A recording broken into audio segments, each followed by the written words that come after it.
Should I start like a board meeting? No, I think we can start. I'll start it. That way we'll just set a, let's figure out a way to set this up so that it works. Are we live? Yep, we're live. Okay. Good morning, everybody. Good afternoon, everybody. Welcome to our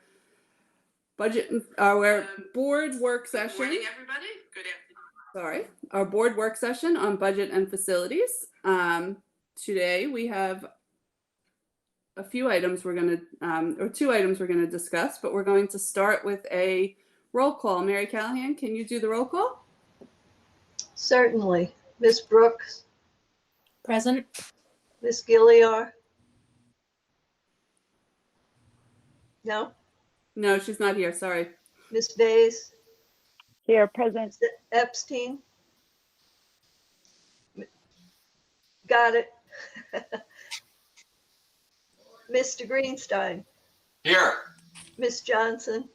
Yes. And Ms. Weisberg? I'm here. Thank you.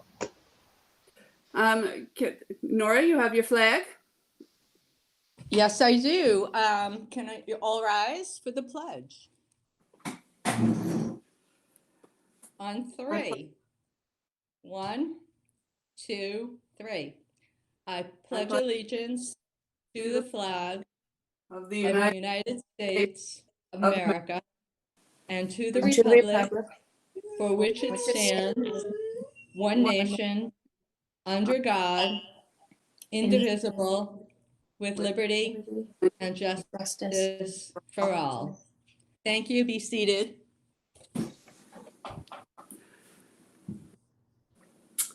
Okay, everybody. Ms. Callahan, if we could just start with a brief update on where we stand with pandemic expenses and other extra budgetary expenses that we're encountering in this lovely year. Certainly.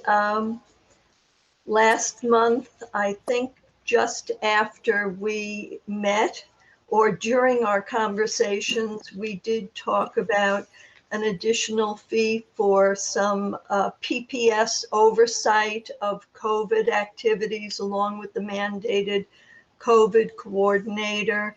We talked about the 5 cleaners that would be added and the 4 teaching assistants, plus I believe we also spoke about the 6th grade leave replacement teacher that we would need. So those costs have been added, and the total costs now are at $3,705,000. Some of that was budgeted for.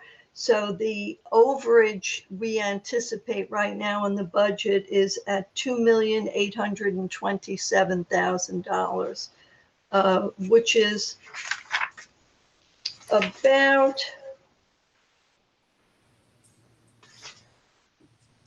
well, when we spoke at the last meeting, I was at about $3.5 million with a $2.6 million overage. So we're about $200,000 higher at this time than a month ago.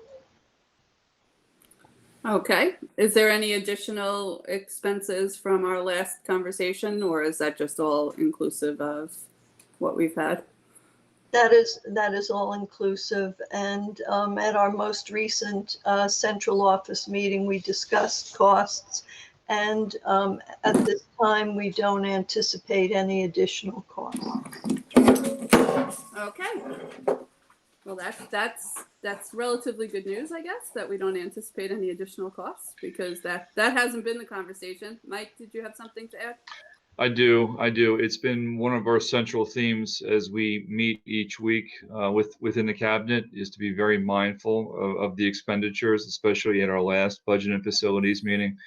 So we are doing everything we can to keep all of our costs down and to try to really think of ways to keep everything internal and not come to the board for any additional expenses. Okay, that sounds terrific. Does anybody on the board have any questions for Ms. Callahan or Dr. Hines? Nora, go ahead. Have we talked about the cost of the new app?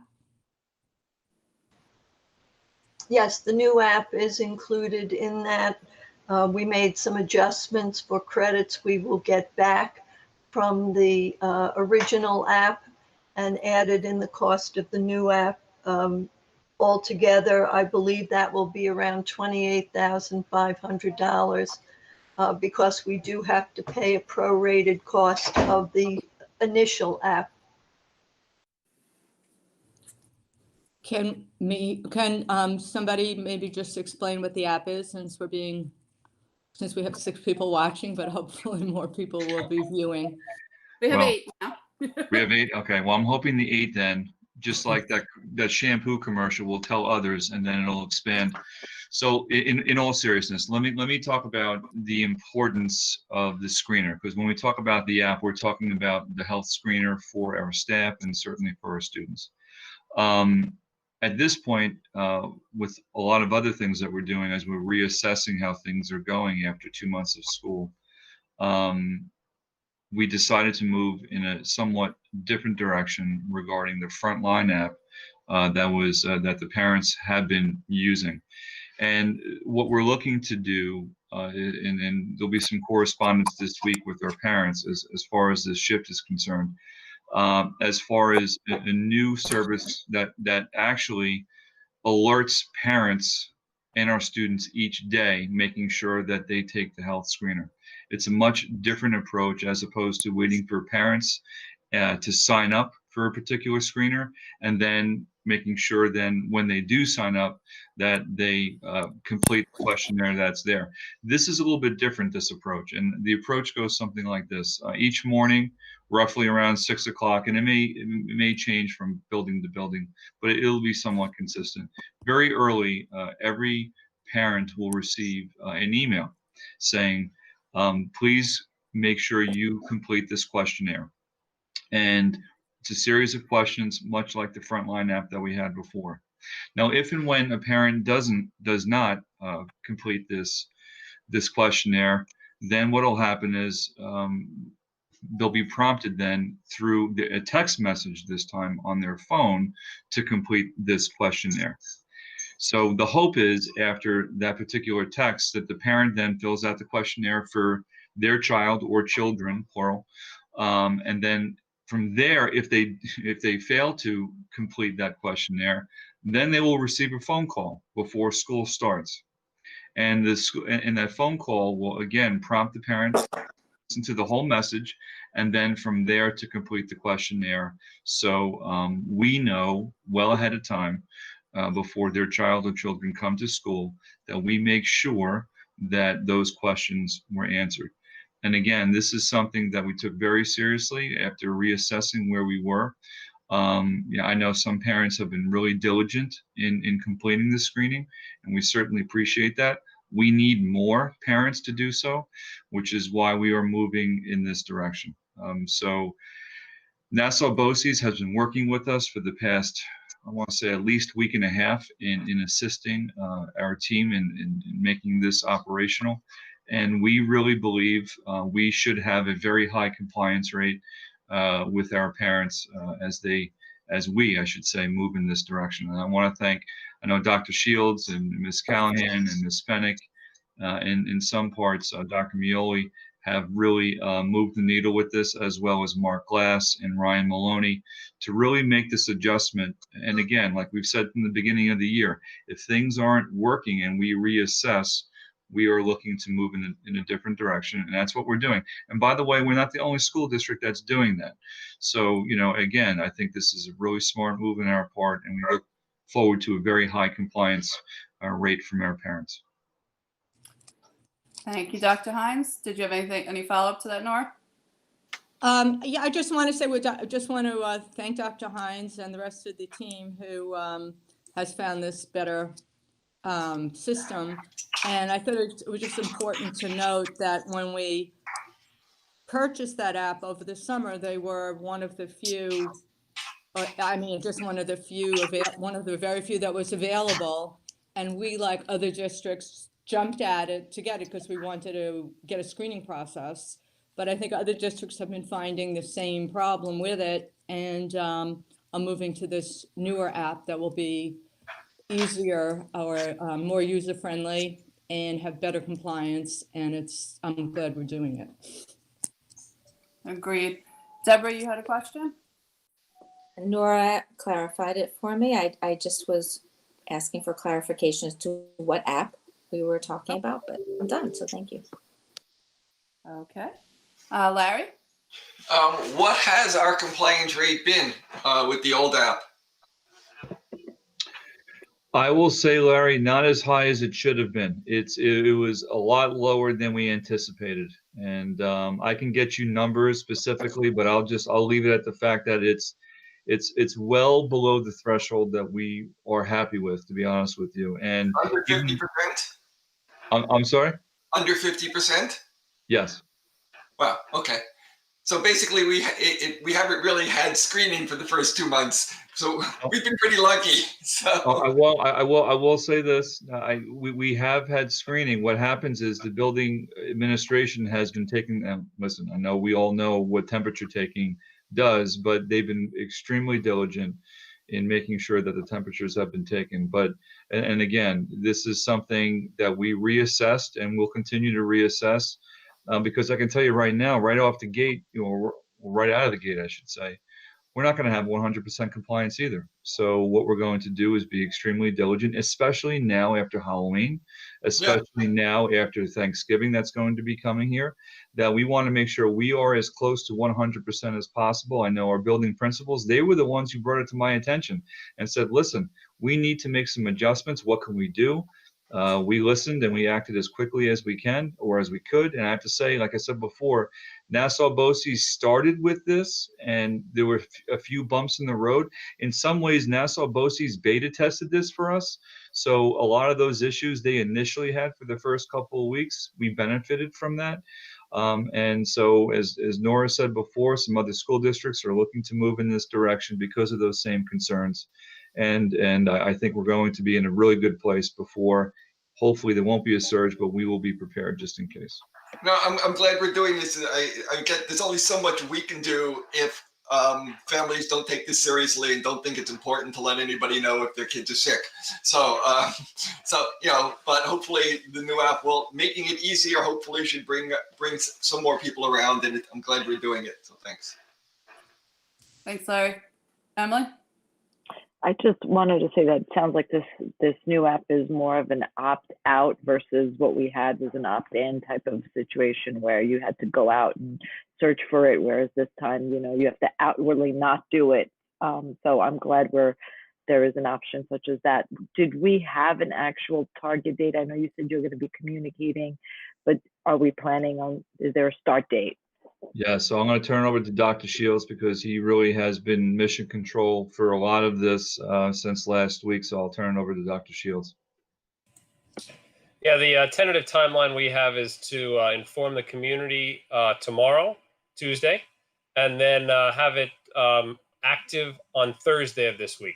That's the timeline we've set up. And a lot of work's going on behind the scenes to make sure that can happen, but we're optimistic so far.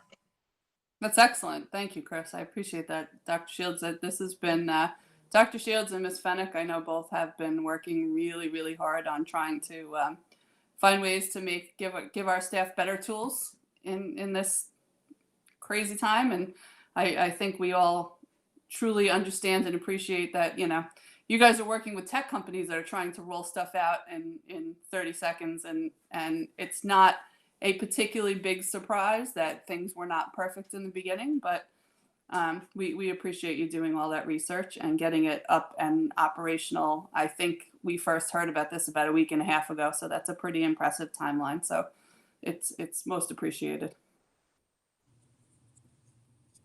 Anybody else have any questions? Deborah, why don't you ask your questions? No, it was just a comment that we do have parents who are dutifully keeping their symptomatic children home. So that's certainly a plus in terms of preventing the spread of this within the schools. Agreed, Deborah. And sort of to Larry's comment that he made before, the hope is that the people who weren't filling this out were parents of perfectly healthy children. So it's not that parents were not necessarily reporting to us when their children were sick.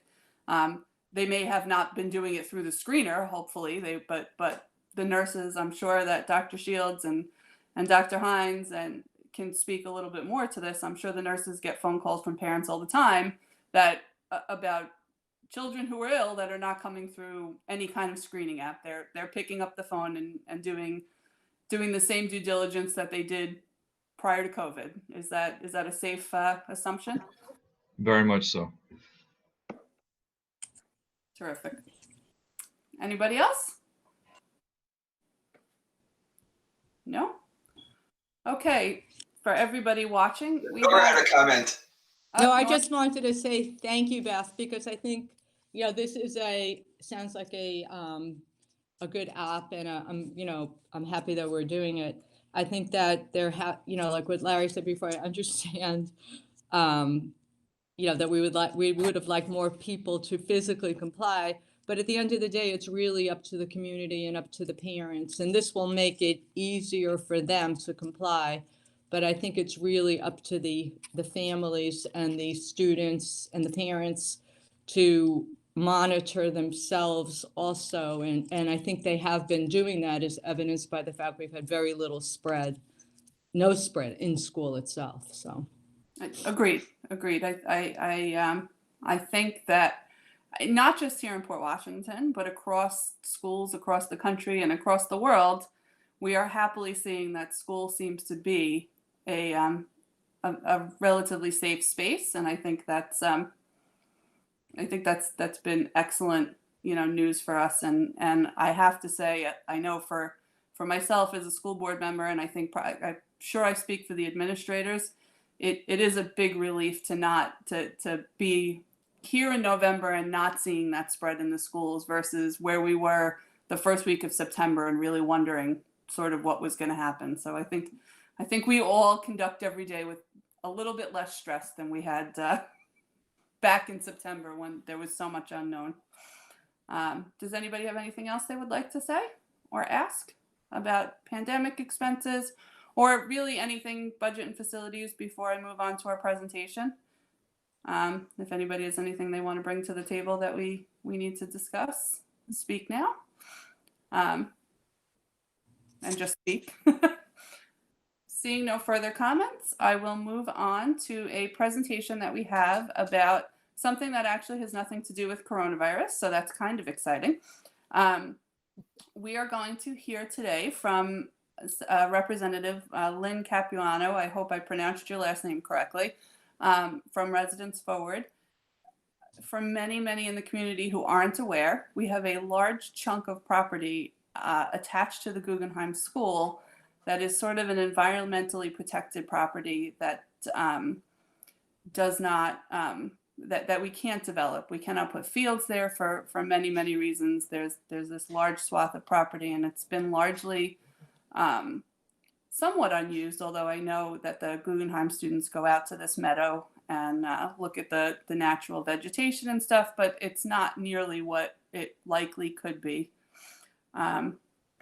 So that said, there was a grant through the National Park Service that our friends at Residents Forward had sort of found and applied for, and we are now in discussions or going to hear a proposal about something that we can do with that property to make it more educationally sound and make it a destination for the community.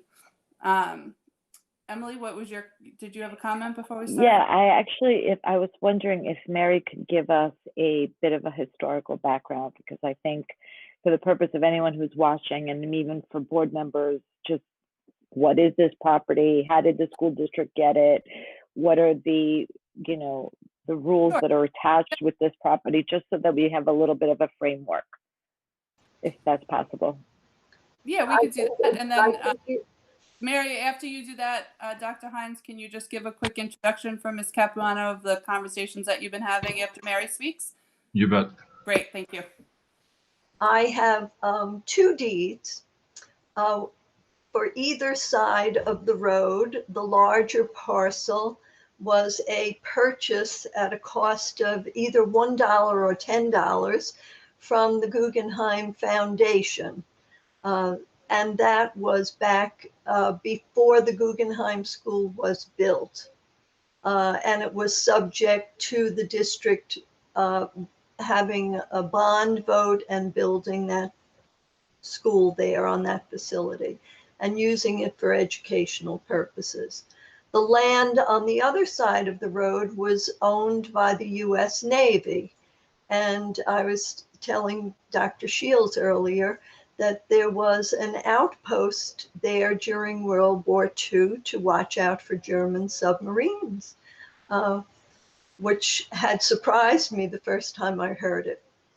That piece of property is 5 acres, but the larger parcel, I'm not exactly sure of the acreage. I have heard people saying 15 acres. I'm not sure if Jim Restano knows the exact dimensions. We certainly have that, however, in among our deeds.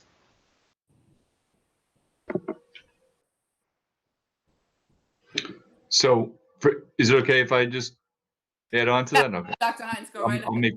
make this real quick. So when I started last year, I was invited with Dr. Licano, who has worked, I believe, closely with Residents Forward as far as looking at the meadow specifically. And for those of you who don't know, which I did not know, clearly having such a large meadow on Long Island is a real gift and a gem. And so my understanding is that it is overgrown, and this project, the way it was explained to me, will be beneficial, not only because of how the community can use it, but how our kids can use it from a science standpoint. So whether it's the kids from Guggenheim or any of the schools, they would benefit from that. And so Dr. Licano took a few different jaunts through the beautiful area over there, explained if this grant, moved forward and was approved, how it would benefit, again, not only the kids, our children, but certainly the community at large. So then COVID hit, and basically everything came to a screeching halt. But the good news that we heard was that the grant was approved. And so that's why Lynn's here right now to really articulate what that grant consists of and how the community and the students would benefit from this taking place. Thank you, Dr. Hines. And with that, Lynn, we're ready for you. Are you here? I'm here. Yep. Thank you. Okay, terrific. You take it over. Thank you. All right. Thanks for having me, everybody. It's nice to see you all. So I'm going to try not to repeat anything that you just heard about what this is. So just a little bit of background about who we are and how we've gotten here. It's a coalition of community groups and the school district that came together to apply for this grant, with the idea being that even if we didn't get the grant, we all had a common interest in enhancing the opportunities that we've been told it's 17 acres, but I'm not, so somewhere between 15 and 17 acres of that area next to the Guggenheim Elementary School. So right now we have, in addition to Residents Forward, we have 3 other community groups plus school district representatives that have been meeting initially to apply for this grant, and then since then to sort of start thinking through what it is that we're trying to do. So a little bit about the grant. It's not a money grant. It's a technical assistance grant, which means we are now partnering with the National Park Service and their program called the Rivers and Trails Conservation Assistance Program. And I think sort of the easiest way to think about it is you can't have a national park everywhere. So what this group does is sort of tries to create community-based equivalents of what a national park might be. So they're really looking to preserve areas that are open space to provide the same kind of recreational and educational experiences that you may get at a national park, but you may not have access to. So this is, this is a really, I think, like Dr. Hines said, there is a meadow, which is about, our understanding, it's probably consists of about 6 acres of the property is considered meadowland. And that is really unique on Long Island, especially on the North Shore of Long Island. So that's really exciting to be able to preserve something like that. The rest of it is woodland. And really, to understand it, what I've been told is this was farmland for like 300 years or something like that. And I believe the school has had it for somewhere in the neighborhood of 60 years. So what's growing there now is what's come up naturally without any maintenance, any effort to do anything with it. So you naturally had a woodland develop and naturally had a meadow space that developed.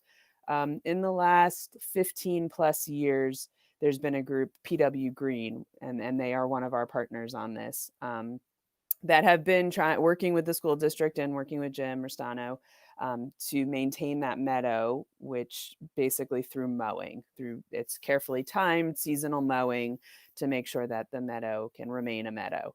And then they've also worked primarily with Guggenheim Elementary to bring students out there and offer educational programming. But over the years, probably every school has been there, including the high school and the middle school at one point or another, but the primary user has consistently been Guggenheim. So what we're trying to do is really enhance kind of the accessibility to this property and the educational opportunities. And like was said, really focusing on kind of the environmental aspect of what can be done here, but clearly tying that to the curriculum. So what we've envisioned is multi-pronged. It includes working with the teachers and helping them see how they can incorporate visits to this property into their existing curriculum. So not necessarily thinking about it as this isn't like something separate and on top of what you're doing in the classroom, but it's just taking what you do in the classroom and instead doing it at the preserve as an outdoor and an hands-on kind of lesson but that's still going to meet your curriculum requirements.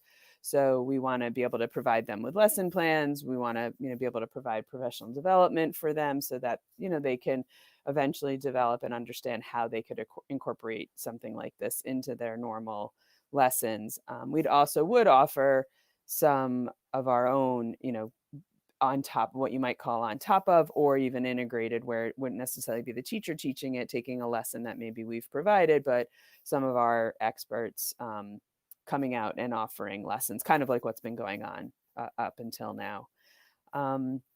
So at this point, we have, since kind of applying for the grant and learning that we had been selected, we've really focused on understanding the property, and meaning like what's growing there, what lives there, what migrates through there, so that because the goal is really to maximize all of what's happening in that space for its educational opportunity, right? So we don't want to like lay a trail or put a bench or an observation point or a study site or anything like that if that doesn't make sense to put it there, right? We don't want to disrupt important plants that are growing or important animals that might be there. We want to be able to make sure we understand what's happening and then kind of lay out what should go on there. And that sort of layout, there's a few areas where the National Park Service is extremely expert and knowledgeable and helpful. And that is obviously with the design of kind of what do we do, how do we put down the trails and maximize our space, and both in terms of the learning opportunity and the active, like the recreational piece, right? So you can have, interesting trails for people to take them through interesting spaces, that kind of thing. As well as the other piece that we're working on, kind of focusing on right now, is what they call stakeholder analysis.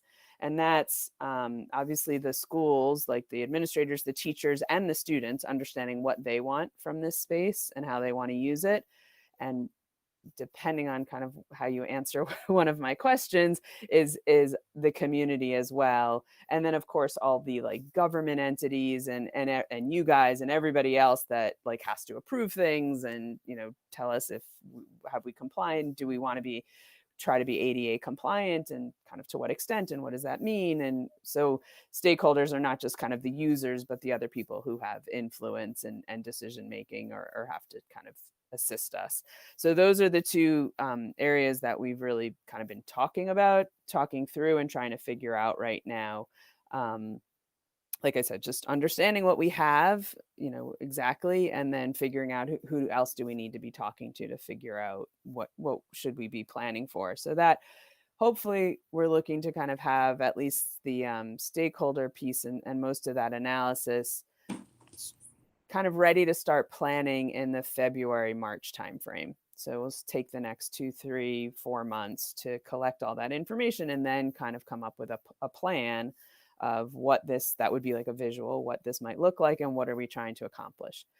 One big thing that we, in addition to kind of having people there using the space, both recreationally and for educational purposes, and when I say recreationally, I mean, I'm including like the students being able to go out and, enjoy an outdoor space where they can walk around and have fun, is right now, the vast majority of what's growing there is what's called invasive species or non-native species. So one of the things that we'd like to do, and we're seeking support for this from a variety of places, is to work on removing the invasive species and replace them with natives. That's particularly makes sense to do in the meadow space. And it is sort of, for a lot of reasons, that's kind of the most accessible. It's sort of the easiest to tackle first. It's the smallest part of the property. So that's kind of our concept, is that we would start with any kind of rehabilitation of the biology in the meadow area. And I think the last thing I was going to say is that as part of this, we have started to reach out to like universities and other volunteers, like other people, experts in removing invasives or doing field analysis, like helping us understand what the landscape mapping, that kind of stuff, through universities, through all of the various, each of us have different connections through our regular work or through the community groups we're associated with. So we have been trying to pull in other folks who can help support this. And then ultimately, once we have the plan, and presumably it's, approved by you all, and, that would also trigger a financing effort, because we'll have to raise the money to kind of execute whatever it is we're trying to do. So I'll pause and check my notes, and you can ask me questions while I do that. Thank you, Lynn. Dr. Hines, before I go to questions from the board, do you have anything you'd like to add?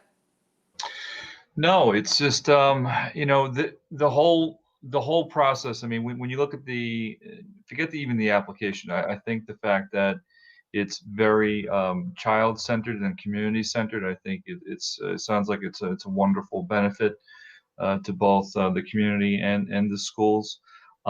It seems like that there was a lot going on even before the application process. I mean, there was a connection, there was a relationship with, it sounds like, with the schools that benefited before this application even took place. So there's a lot of things that were taking place already. And, again, being here for about 15 months or so, I could tell you, I didn't realize how popular this area seems to be. But yeah, I'm glad a lot of things were clarified by Lynn, not only with the purpose of the application, but certainly what the benefits would be moving forward potentially.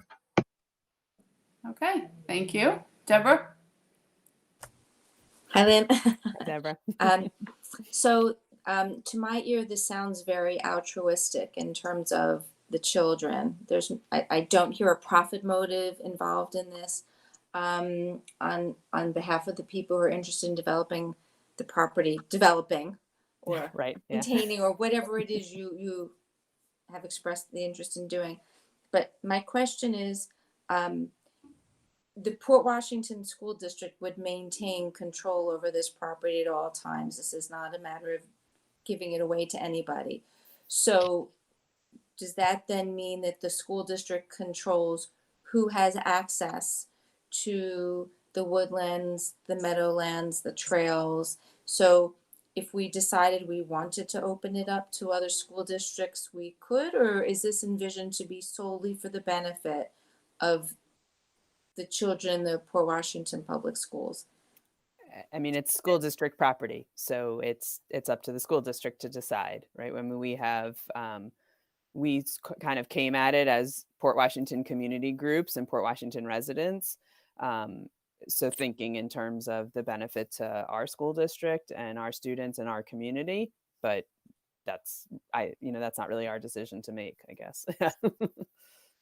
So, and actually that was one of my questions to you is kind of as we try to move forward to develop our kind of plan of what we're trying to do there and how it would be laid out, it would be helpful to understand what the board's kind of parameters are for, we really want this to be focused just on the schools and just for the students. And, you know, if some community members happen to walk through, that's fine. Is it just me? Or is it okay if, you know, if we do put in more things that maybe are geared more to the larger community and not merely focused on the school district? That's a question that we have for the board. I think that would be a question actually more for the administrators to weigh in on. So that would really be Dr. Hines and Dr. Mioli and Dr. Licato to sort of have those conversations, and perhaps the principals as a whole who may be using that property. So I'm sure you can continue to meet with them as you have been, Lynn, to get those particular answers. Emily, I think you were next. Yeah, actually, that was my question, Beth. So I don't know that it is. So I don't know if it's a legal question. I don't know if it's a question based on our deed. But from what Mary said, we have this property for educational use, and so I'm not sure that it can be opened up for community use. We haven't used it for the community to my knowledge. I mean, it's not gated, it's not closed, so anybody could theoretically be on the property. But so I think that is a question that we may have to ask our attorneys to look at and see if it can be opened up for the community. So that was actually one of my questions. But the other questions that I did have is, do you have a projected cost? So I understand that you're in the process of trying to figure things out and put together, you're saying February, March, you think you'll have some more information, but you heard us discussing earlier how much money we've just spent on all these extra COVID expenses. Right. So clearly, you know that the school district is doesn't have the pockets. So, you know, is it your goal to get funding from the community, funding from maybe other sources, right? And you don't have a projection on how much it'll cost? No, I have no idea. And going into this, we all were very clear. We never had any expectation of asking the school for any money. So yeah, I didn't think about it the way Deborah said it as altruistic. It's just, I think it's community groups that, probably all see a benefit to themselves as their own groups. But we've all been very clear that we are fully aware that we would be unlikely we were going to be able to get any funding from the school district. So the expectation is to be looking for grants and private funding.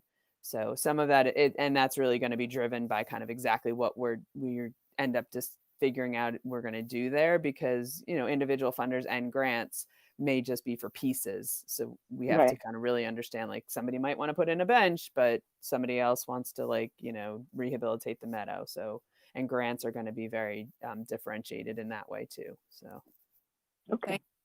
I think you. Emily, to answer your question, and just from having sat here with Mary going through different uses of property, I think that any property we maintain has to be for the primary use of the school district, but we are always allowed, and I think there is an expectation that the school district is funded by the taxes of the people who live in the community, and that when the school district is not using the property, that those properties are open to the general public. And I believe that property is often walked, hiked. If you go down there on a Saturday afternoon right now, there are many people sort of on that property. It's an outdoor space that is currently being used by the community at times. Mary, go ahead. I was simply going to say, very simplistically, I see it as the same as any other facility use. As you said, take the track for an example. Anyone in the community can use that track as long as we don't have classes. If someone, however, wanted to have a track meet there, then they have to go through the facilities department to do something more structured, The board has a policy for that, and we have a rate schedule. And so I'm sure that in the long run, all of the details could be worked out. As long as there's no financial expenditure for the school district this year or next year. We are with you on that, Mary, and I think that would answer your questions, Everett. So if we had, as a district, decided to, open up this environmental property for other school districts to come and use, that would be subject to a facilities use fee, which is, potentially a way that we could help continue to maintain the property. So that's something for the board to discuss after the administrators decide, a direction for the property. I believe, hold on a second, because this does not stay on my screen. I think Julie is next. Yep, Julie. Lynn, thanks so much for taking the time to explain all this and go through all this thoroughly. I'm just going to piggyback off of what Emily was asking regarding expectations for the district. So do you anticipate that the district will be responsible for maintenance? Like once all the woodlands are put in and the trails are there and the species, the non-invasive species, that's the expectation that the maintenance of that will be taken care of by the district? I don't know that I'm not going to answer that, I guess, 100%, because I guess it's going to depend somewhat on exactly what we end up needing. But certainly, I would say we'd expect there to be a partnership at the very least. I mean, a conversation to be had to figure out what's the capacity of the school district based on what we identify as being needed. So. And then can I just follow up? So you said your stakeholder agreement on your timeline, you're hoping to have those results by February or start it by February. And then can you just give us a forecasted timeline going up until when you're trying to find out about the funding? Can you just give us a way out that way? Thank you. I mean, I think what we'd like to be doing ideally is just sort of as an example is, the meadow will start to come back in the spring, in March and April. So conceivably, we could develop some classroom programming with students to be assisting us as we're trying to rehabilitate the meadow. So I think ideally the committee really wants kind of things to be happening at the same time. We don't want to just say like, no, we're not going to use it for the next year, right? But we will be doing work and continuing and trying to integrate students into the work that's happening, so they could come out and kind of learn about invasives and how a meadow grows, and through the early spring and through the summer and into the fall, what happens, and hopefully be doing some hands-on work identifying plants and a whole variety of things that we could do with them tied to whatever grade they're in and what they would be learning in class. To help us, as we're starting to do the work, but also just to be able to make use of the space. Thank you. Larry, Larry, yeah. 1 second. When you're done, make sure you mute, because there's a lot of interference coming from your a lot of background interference coming from your computer. A couple of things. I mean, this sounds really good. I know over the several years or many years, residents have done a lot of environmental education with the school district. They've taken kids to Leeds Ponds. They've done a lot of stuff. So this is certainly not new to have to partner with residents. I guess I think while we need to get direction from Dr. Hines on what it proposes, I do think that it be based off of what our district goals are and what our district mission is. So I do think it's up to us to say we'd like you to figure out a way for the community to be able to use this, look at it that way, or we really want this to be just solely for the students. And of course, with those parameters, if it turns out what we're asking for is not doable, just like everything else we ask for that's not doable, administration will come back and go, we tried it, but this is the furthest we could go. So I do think that we need to have a discussion as a board prior to Dr. Hines going and running with it to determine which way we want to go. I'm pretty sure I know where we'll end up, but we still probably need to have that discussion. As far as timeline, at some point, I guess we'd have to do an EIS on this property. Is that correct? Because we'd be developing it.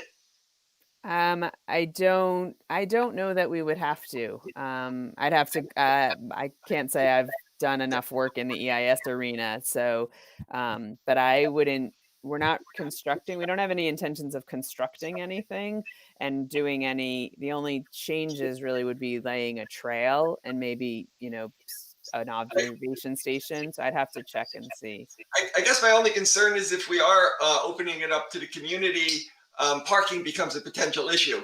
Yes. So that's just one of the things that, and again, an EIS would have to address that. So that would be, Right. you know, something I guess we would want to work out, either using the parking lot at the school or working out something with the people who live on the streets that abut it. But that's the only, you know, obstacle I can see besides the money. But anyway, Yeah. the plan sounds great. I'm glad you presented it to us. Yeah, and we've talked about parking, and so that's definitely has been one of why we've asked that question about kind of how broadly are we looking to make this space available. It's also raised the question, a related question. So if the board's going to meet and talk, I would ask that you also talk about kind of what could be done there. So I'm going to use an example because it might be a touch point example. Like some of the people on the committee are interested in having a composting area. Whether that would be a community composting or it would just be for, I know the school district does some composting there now already, so it would just be continue to be limited. But I use that as an example of, as we kind of talk through what we might want to do there, there's lots of educational value to, you know, having compost and having the students work with that and learn about it. But are there limits to kind of not just the audience of who we're, you know, making this available to, but also kind of what's happening in the space on the 17 acres, which then leads to, I think was my last question, which is kind of, I'm assuming, so I'm asking you all for what would be our reporting and approval process with the board. Like, what kind of reporting would you want from us? What kind of approvals? At what points do we need to get approval and come to you, and sort of what would be the mechanisms for that? I think that would continue. I may be incorrect on this, but I think you would continue to work with the administrators, and the administrators would bring the steps back to us. So you can continue to work with Dr. Licata and Dr. Hines, and as those conversations happen, Dr. Hines would be in charge of what and when that information would come to the board, and when we would start having sort of, you know, discussions about when we start to enter a phase that's not quite this early phase where we're not really sure.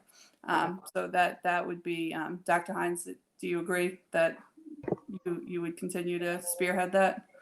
Absolutely, and very closely, and knowing Lynn and how she is, I would look forward to that very much. Terrific. I think the next question was Deborah.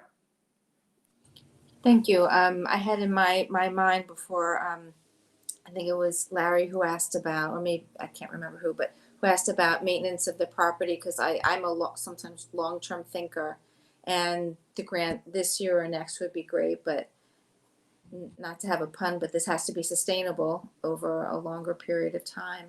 And so I think about the maintenance involved and the upkeep, and I would imagine maintenance is not as easy as just getting on a mower and plowing through your invasive species while also taking up your native species. So just something for everybody to think about is the long-term sustainability. I love the idea. I mean, I love the idea of the kids being outside, learning from nature, learning about the environment, being socially, environmentally responsible, all that.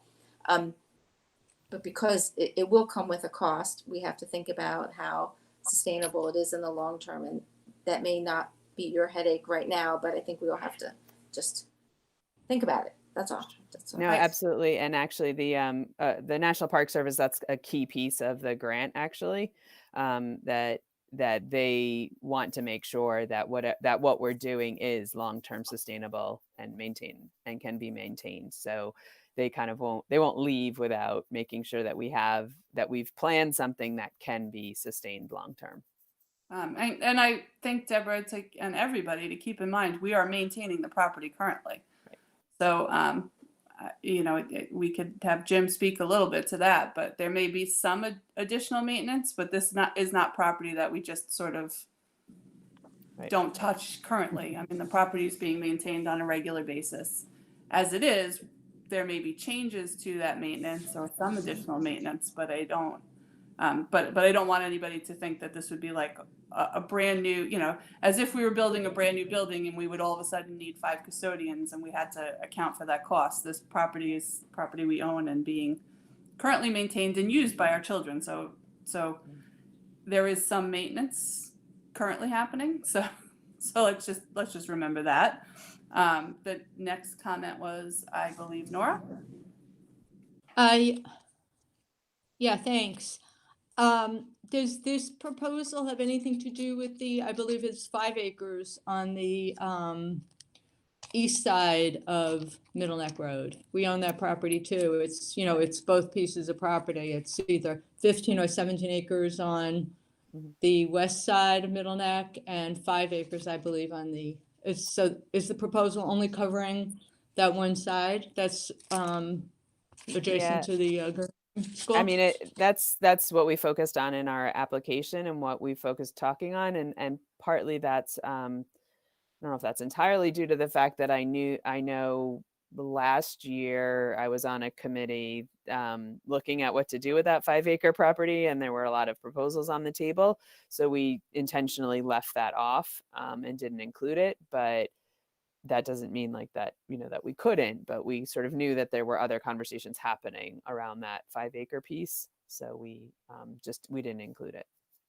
Yeah, the district has been trying to sell that 5-acre piece for quite some time. And we actually had a committee that was brainstorming how to, you know, different uses for it that would still be within the language of the deed and the restrictions of the deed. And then COVID hit, so we didn't meet. I have 2 questions. The other question is, what are your plans with other stakeholders between now and you said like March or April, I believe. So what are your next steps in addition? So we have a meeting this week actually where we'll be kind of just clarifying our umbrella vision to make sure that as a committee we are clear that we're all in agreement on what our umbrella vision is, and then we'll work on identifying who our stakeholders are and developing our mechanisms for getting input from them. So, you know, the obvious ones are going to be the students and the administrators and the teachers that are our primary target audience. And then, like I said, as we sort of work through and learn from them, that's probably going to trigger some local government entities that we may need to bring in to talk to, and other community groups that, and whether it's just the local community living there or the larger community to get some input. But I think some of that's going to be determined by how we define our kind of our overarching vision. I think right now there's I wouldn't be surprised. I don't want to say for certain since we haven't had a frank conversation about this, but I think right now the general consensus is let's focus on the school, the kids and the teachers. And if as that moves forward, we have ideas on how to expand that into the larger community, we would take that on. But right now, I think it's safe to say that the focus is really going to be about the schools. Okay, so that's really going to be our, those are going to be the folks that we're going to want to talk to. So we have some materials from the Park Service already, and then this is an area of their expertise, is how to get this input and how to analyze it and develop it into a plan that for presentation purposes. So, but we also have the existing partners who have their groups to reach out to and ways to get input from all of their stakeholders as well. So I'd say so we have a meeting on this week, and then actually the Park Service is planning to come out on in a week on the 9th, assuming they get approval for that. They're just waiting to confirm that no travel. They're coming from Massachusetts and Pennsylvania, so they have to make sure that travel restrictions haven't changed. But assuming that they haven't, they're going to come out on Monday and really spend the day kind of understanding the property and the neighborhood and kind of everything we're dealing with. And then we should be kicking off at the end of the month, kind of finalizing our plan and the stakeholders that we're looking to work with, at least initially. So then that I'm figuring sort of December, January is where we're collecting that input from them and then starting to put it all together in February. So hopefully we have kind of a plan, a more detailed plan of exactly what we're looking to do. You know, I could tell you what we had in our application, but you know, now it's like, okay, but now we have to really kind of see what's really going to happen. So. Thank you. Thank you. Dr. Shields, you had a comment? Yes. Hi, Lynn. Chris Shields. I just wanted to let you know that when I was principal of Weber Middle School, I had a number of teachers that got involved with the Green Tree Foundation over in Manhasset. So as you're starting to move forward in this process, someone like Carrie Ann Lindstad, who's our science department chair at the middle school, has that relationship with Green Tree and is very passionate about many of the topics you've been discussing for the Meadow. So that might be another resource for you. I'm also aware that the Green Tree Foundation has made donations to local organizations, including the Manhasset School District. So it seems like school districts are in the realm of possible in who they would consider. So I just wanted to make sure you're aware of that relationship already with some of our staff. Yes, thank you. And actually, I know that over at Guggenheim, I know there's at least one teacher who's been through that program as well. And I'm sure some of the other schools have teachers as well. So yeah, we're excited to be able to take advantage of that. So, great. Yeah. Emily?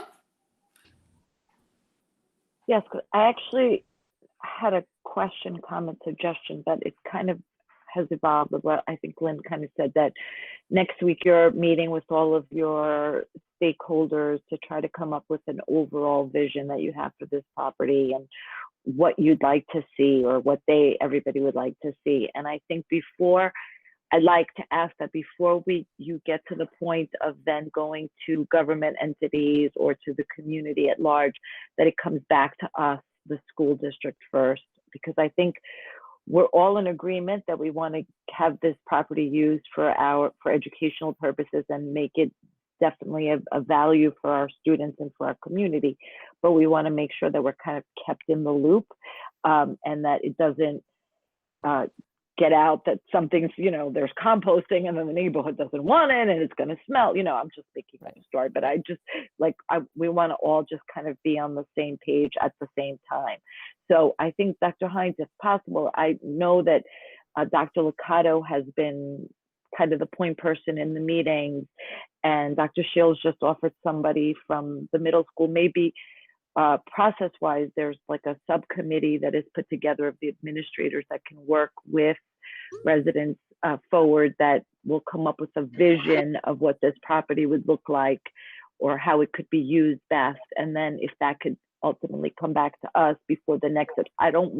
What I wouldn't want is for residents forward to be taking steps way ahead of the board's questions or just kind of saying, okay, go ahead. So I'm just trying to come up with like a step process thing. But thank you for thinking about this, working with the stakeholders first and making sure that we're all on board. And I think, Emily, we can probably perhaps continue to use the Budget and Facilities Committee meetings as we go forward as places to screen and 100%. 100%. Because I think what Lynn is talking about right now is when you talk about going to the stakeholders, you're talking about surveying them and asking general questions about what they might want to see, not presenting ideas necessarily to anybody prior to coming. Yeah, no, this is in the board. Right. This is more like, fact gathering, idea collection. Thank you, Lynn. Does anybody else have anything?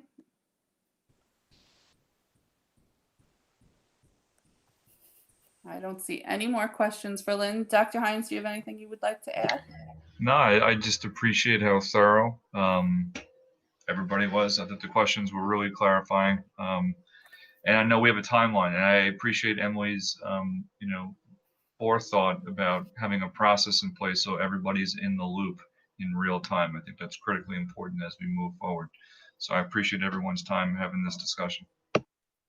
Beth, I just want to make sure that Mary put in the chat earlier. I don't know if Lynn was able to see, but she did say that we need insurance certifications from organizations for themselves and their volunteers on our property in coordination with advising Jim Rosano of their dates, times on the property. So Lynn, I'm sure you know I'm that, but I guessing- just want to make sure. Yeah, I'm guessing reading. that's why, right? That's what she says when she's waiting for, approvals to come in. I'm assuming that's those are the approvals she's waiting for.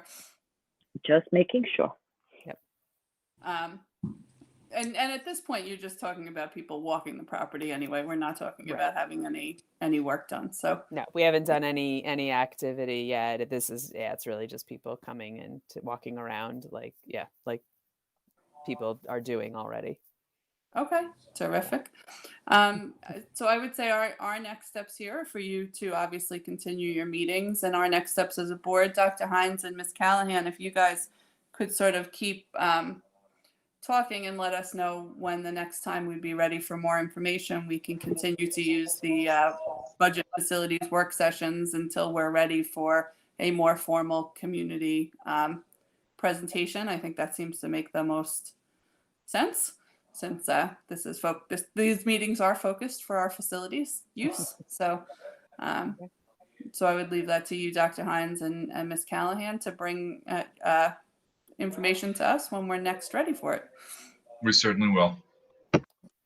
Terrific. Great. Thank you, Lynn. Feel free Thanks. to hang up while we finish or stay on, whichever you prefer. All right. Thank Thank you. you very much. Thank you. Thank you, Lynn. Excellent. Thank you. Ms. Callahan, do we have anything else? Nothing further on the agenda, no. Okay. Does anybody on the board, the committee, or anyone here have anything else they want to bring to the table before we end this meeting? You feel free to speak up. No? Okay. Well, thank you everybody for a wonderful meeting in just about an hour, which is terrific. Right on target. We appreciate that. Thank you, Dr. Hines, Ms. Callahan. Thank you for all of this work. This sounds, the idea of developing property that we haven't really been making good use of sounds terrific, I think, to everybody on the board, especially when we're not going to expend funds from the school district to do it. So we appreciate the work that's been done to build this partnership and really sort of take advantage of resources in the community to make things a little better for our kids, especially in a time where outdoor classroom space is about as valuable as anything we could imagine. So thank you, everybody, and I will see you. We'll see you all next Tuesday for a full board meeting. Bye, everybody.